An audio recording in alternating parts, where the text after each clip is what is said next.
everything looks good for us, and I'm just calling the meeting officially to order.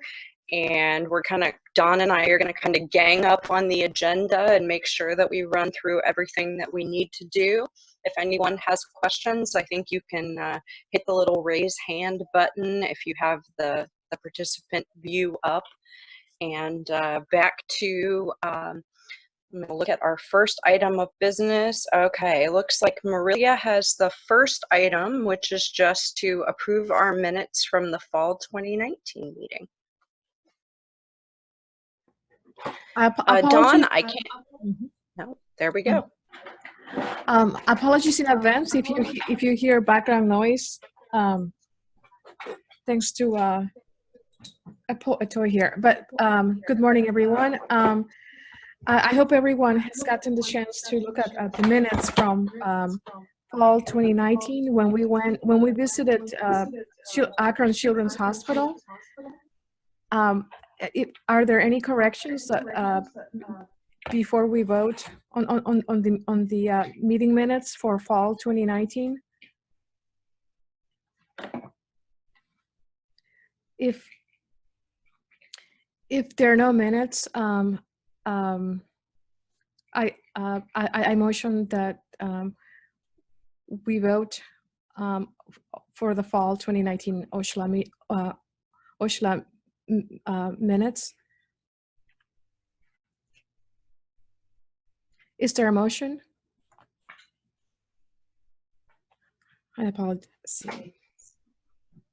I move to move forward. Thank you. To approve, yeah. Do we have a second?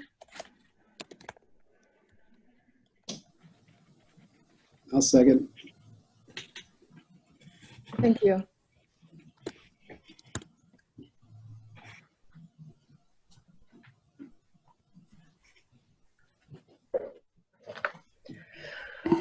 All right, can everyone hear me? Yep. All right, so we're back to Dawn with the report on the spring meeting. Okay. Since it was kind of a unique meeting, I tried to write down all the stuff that I knew, but just overall, I like the one quote I like the best is, and you know who you are, this program works surprisingly well in a virtual setting. Kudos to our speakers. So I'm glad that people were like surprised by how well it went. Can you still hear me? Nod your head if you can. Okay, thank you. So I think it was kudos to Elizabeth and Sam who transitioned so quickly and willingly. They were both like ready to go, no problem.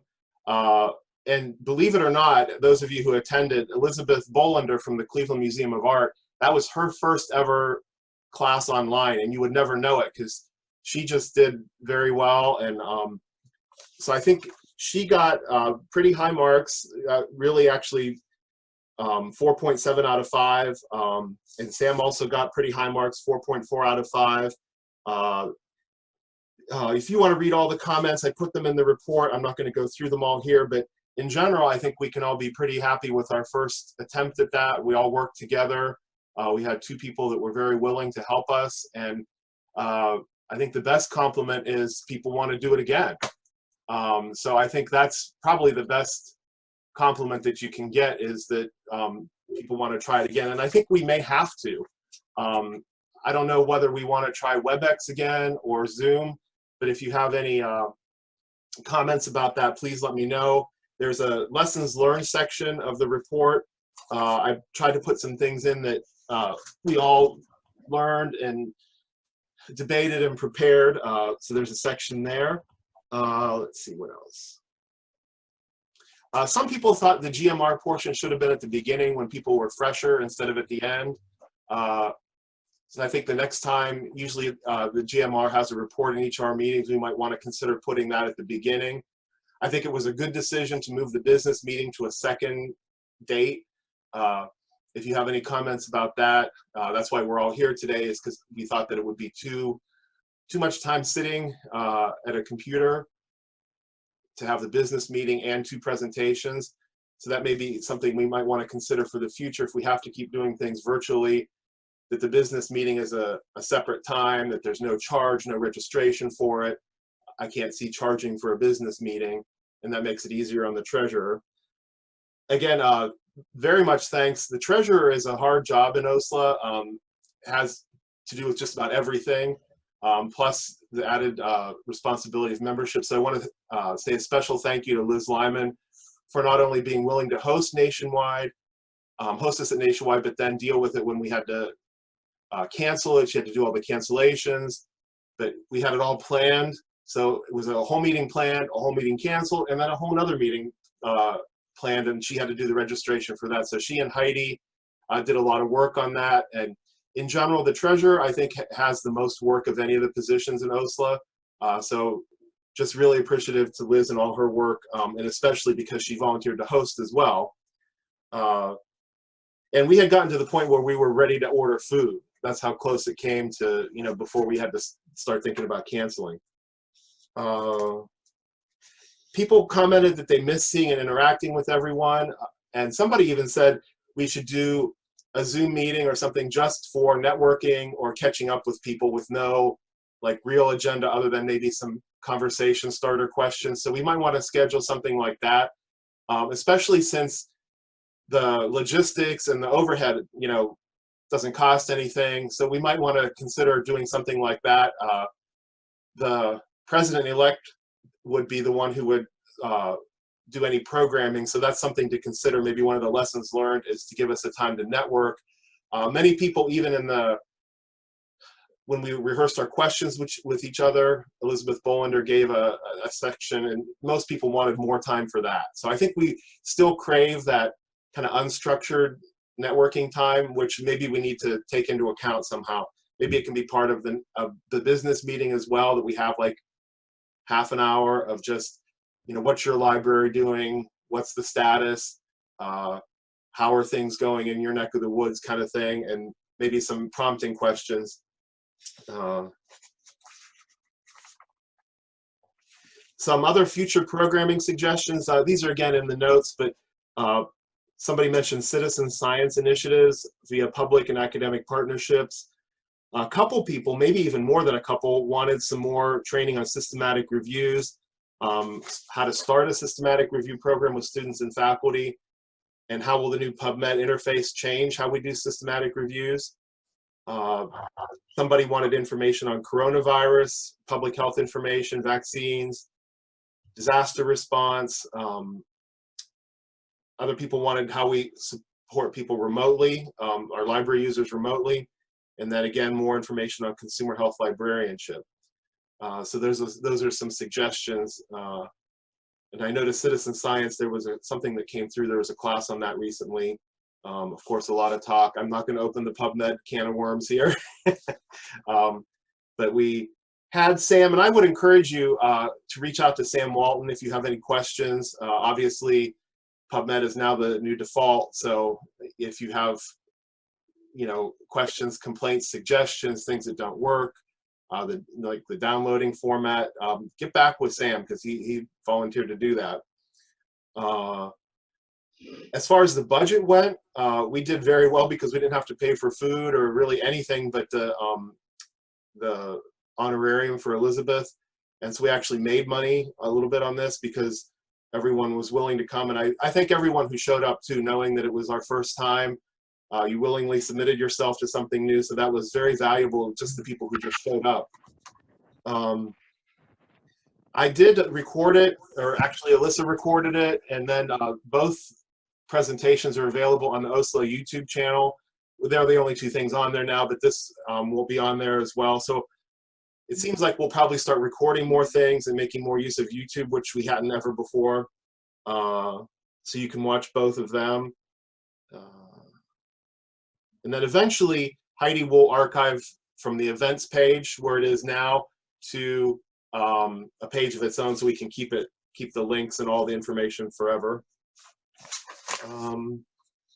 Finally, a bunch of lessons learned. If you want to look there, especially whoever plans the next meeting, it's good to come in 15 minutes early and give people a chance to get situated. We have a virtual meeting etiquette document that you can use next time. We finally did online only payment, which made life much easier for Liz because she didn't have to deal with going to the post office, cashing a physical check. I mean, I know we can take pictures with our phones now, but it was a lot of work when we accepted physical checks. So I think we can just say, unless you have one exception, all of our payments are online as well. And that'll just reduce the treasurer's work and some of the busy work. So thank you for being willing to do that. But I think Liz and whoever's the treasurer can still accept on a special case. But just in general, I think we should stop accepting checks and anything. And really, you don't have to have a PayPal account, but you do need to have a credit card. And I know for some people that might raise problems with their payment system or something, but I think in general, we can maybe stop doing that. But there's other lessons learned, but mostly just thank you to everyone for working together. And if you have any suggestions, let me know. But yeah, it was very challenging, but I think it was nice that we finally got to do something that we've been talking about for probably 8 or 9 years, you know, and we just never did it. And so now we did it. So now we know we can do it. So do we have any questions on that? Any comments? I will unmute everyone just so I can make sure everyone should be unmuted now. Any comments on the meeting? No, it's really cool. Okay. Alyssa, I'm just going to go right into Angie's report because I'm doing it for her. You should have all gotten an email for the quadrennial needs assessment. So I encourage you to go take the survey, and then Angie will collate all the answers and get back to us. So we've had now 2011, 2015, and then this was due in 2019, but we're getting it done. So if you didn't get the link, let us know, or let Angie know, atucker@mhssystem.org, but I hope everyone got it. It was sent out 2 different ways.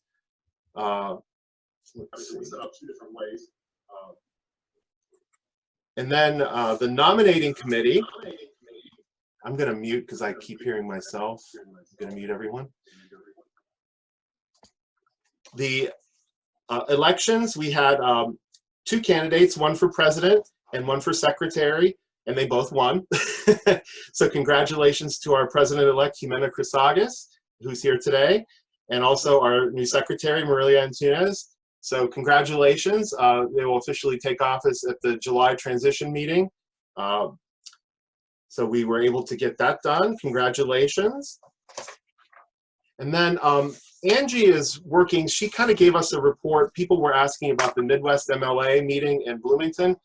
They haven't, as far as I know, given official word, but just between you, me, and the wall here, Angie said that it's probably going to be an online meeting as well. I wouldn't, announce that to anyone because they haven't announced it, but I think we should all prepare for that, especially those of you on the scholarship committee.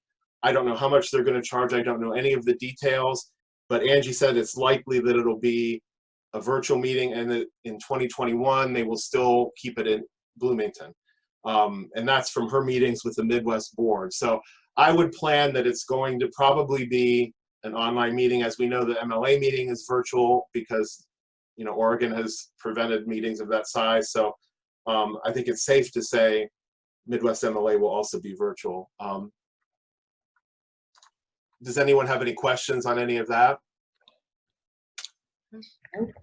I don't. And I think, Alyssa, that is all that Angie had. Yep. I think I'm up. Okay. Can everyone hear me? Yes. Yes. Cool. Well, I have a brief president's report here, just that we're having unprecedented challenge from our lovely pandemic. So we're going to continue using Zoom and WebEx for the foreseeable future. Huge thanks to Dawn, who really worked quickly to get everything transition, and to all the other people, Liz and Heidi, who helped get everything together. We will be kind of looking at our July transition meeting and our fall meeting, and we're going to have to see however we do that. Scholarship committee kind of in the same pool, finding out how much these virtual meetings will cost and how much funding we're able to provide. And then I wanted to give out recognition to all of our officers, to President-elect Don Pearson, past President Angela Tucker, Secretary and GMR Rep Marilia, let's see, Treasurer and Membership Chair Elizabeth Lyman, Archivist Judy Griggs, Webmaster Heidi Big-Harrigan, and Communications Chair Lauren Hackett. To all of our committee members, and a special thanks to our presenters. And all of those certificates are now online in a PDF document, and you can go in and print off your section. And if I have done anything wrong on those, just let me know and I'll correct your name or officer duties. I know that going through all of the committees and committee rosters and trying to get everyone's names together and all in one document is somewhat of a really fun experience. Don't think I have anything else deep on my report. We had the everything from past president. I think I will. Dawn, do you have anything on your report? The only thing, I gave everything that I have. There's just a report for Cool. this meeting. Okay, do we have any treasurer report? Yeah, so, Okay. Over to you. all right. I'm gonna mute myself. So actually, I'm going to start with the membership report because that also falls under the treasurer. So we do have 4 new members since our fall meeting. We have about the same number of active members since the fall meeting as well. It's kind of hard to tell since a lot of people renew around the meetings, the fall and the spring meetings. So since all the disruption around the fall meeting or the spring meeting, sorry, I think a lot of people didn't renew their membership just because everything was going on. So we do have 65 active members, 2 members who their memberships aren't active, but they have just started the renewal process. So I anticipate they'll be active. And then of those, we do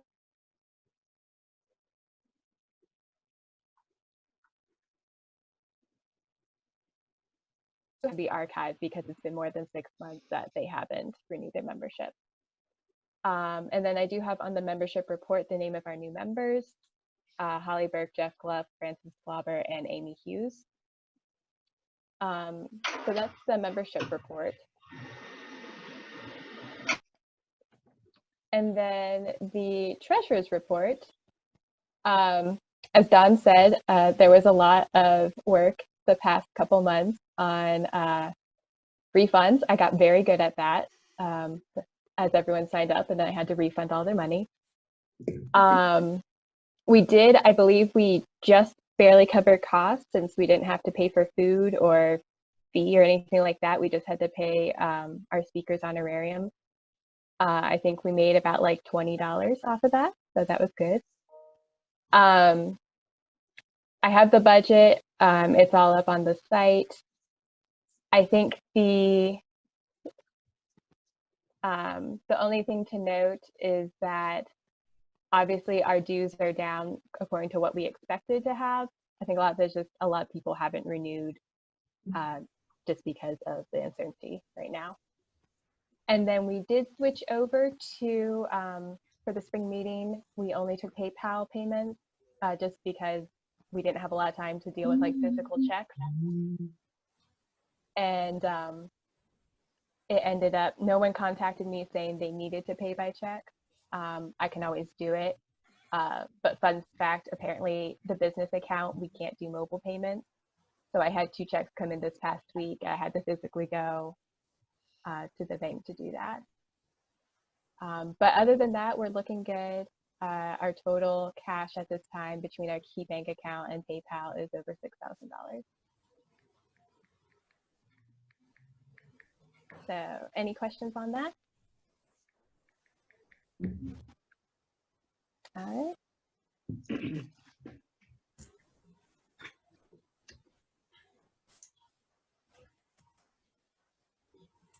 I'm back.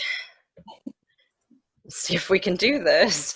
All right, next up, we had a question as to whether we had any webmaster or communications reports. Don't remember whether there's anything on here or not. There is a I don't have anything to report.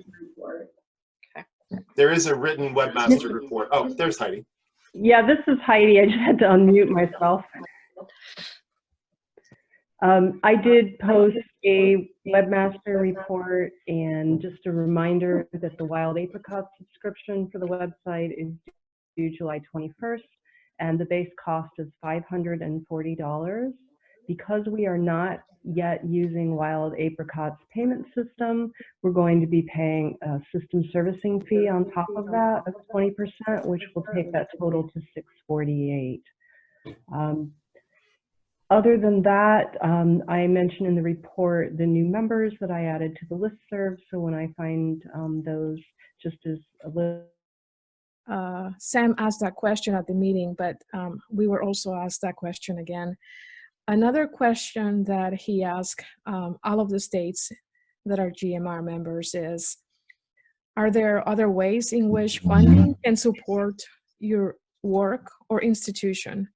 So if you have any suggestions or any thoughts, feel free to let me know, and or contact Sam directly, or I'm happy to pass it along and compile it into one message if you like. So I'll add, again, I'll be adding these questions to the minutes. The third question that he wanted to get feedback from us was if we would be interested in a PubMed webinar, and the exact question was, would an advanced PubMed webinar be of interest to you or others in your state? I of course said yes. I didn't even think about it, but I just wanted to get if you have any feedback, let me know. Oh, one more thing before I finish. At the meeting also, GMR would like to work, has some upcoming projects, and with the grants last year, they did, Sam mentioned that they would like to do more with the LIS students in regards to systematic reviews, training, and data management. I'll compile the notes that I got from yesterday, and I'll share them with you in a few days. Thank you. Thank you, Marilia. That was awesome. Let me look what I'm doing here. We think we did the Midwest MLA report, and the scholarship report kind of begs the question, are we meeting in person or are we meeting virtually? And what would the amount of the scholarships need to be to fund people attending those meetings? Can we give more funding? Can more people go on the same amount of funding? You know, very, very unsure things right now. And then I think we're back to planning and dates for our summer and fall meeting, and some bylaws items that we had to update. So I think I'm back to Dawn and see what information we can give. Yeah, usually always the summer meeting is for the executive committee. It's a transition meeting to let the new officers take over, and everyone kind of transitions to the new year. So I think we can kind of take that offline with just the GMR board listserv. But for the fall meeting, I guess we should just assume, and this will be the incoming president's first meeting to plan. But I think, Jimena, you should just assume that it's probably going to be virtual. I don't think we should try to meet in person. I don't think anything's much going to change. Unless there's any objections, I think we should just plan on it being virtual. I think the only decision then would be, and that's why I wanted to try Zoom today to see how it worked for us, the same group of people. We tried WebEx for the other meeting, and this is Zoom. If anyone has another platform they'd like to try, maybe we can try that for the summer transition meeting. So I think instead of worrying about where we're going to meet, we should decide whether we like Zoom or WebEx or something else. So Jimena, I will kind of hand that over to you. But I think everyone should give input, like, now that we've had experience with a couple, and most of us have had experience with other things as well. I don't know if we want to come up with like an OHSLA standard, like we always do WebEx or we always do Zoom. But if for some reason your institution prefers one or bans one, please let us know. Or if you've heard of anyone who can't use one of these platforms that's in our membership, please let us know, because I think it's time now to really think about, I think people enjoyed it, but also we're going to have to use it. So I think we need to decide on, so I know some people weren't too crazy about WebEx, I don't know why, but I just want to say it's like, speak now or forever hold your peace. Let us know if your institution does not allow one of these.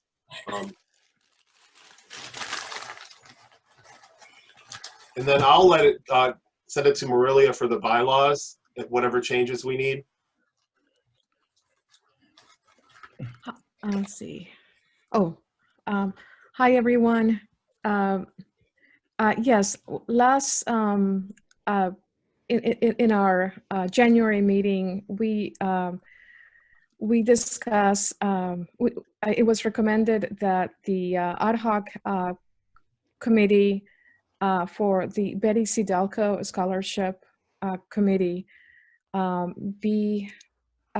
become a standing committee. In our bylaws, according to our bylaws, in order to change that from an ad hoc to a standing committee, we need to vote, and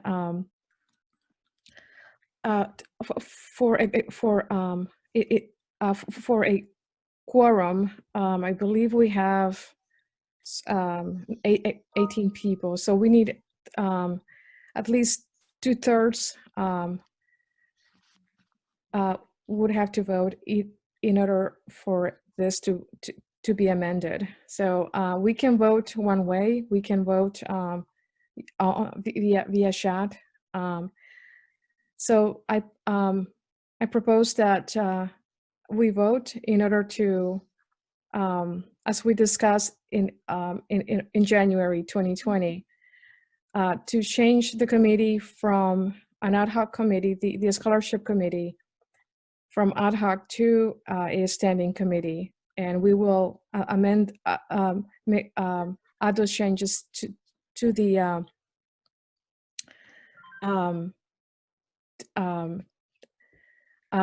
to the PMP, to the manual.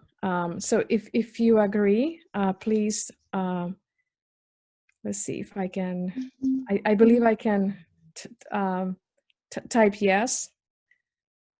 Yep, I typed my vote into the chat. If anybody has any difficulty doing that, no, we have 1, 2, 3, 4, 5, 6, 7, 8, I think.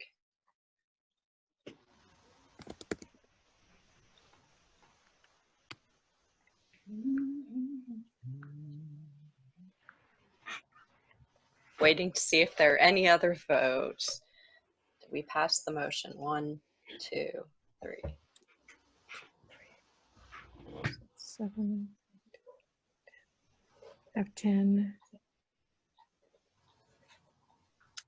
Yeah, that's. If anybody's having difficulty doing it, we'll consider the motion passed. Does anyone have an issue with that? I apologize. I should have asked that question earlier.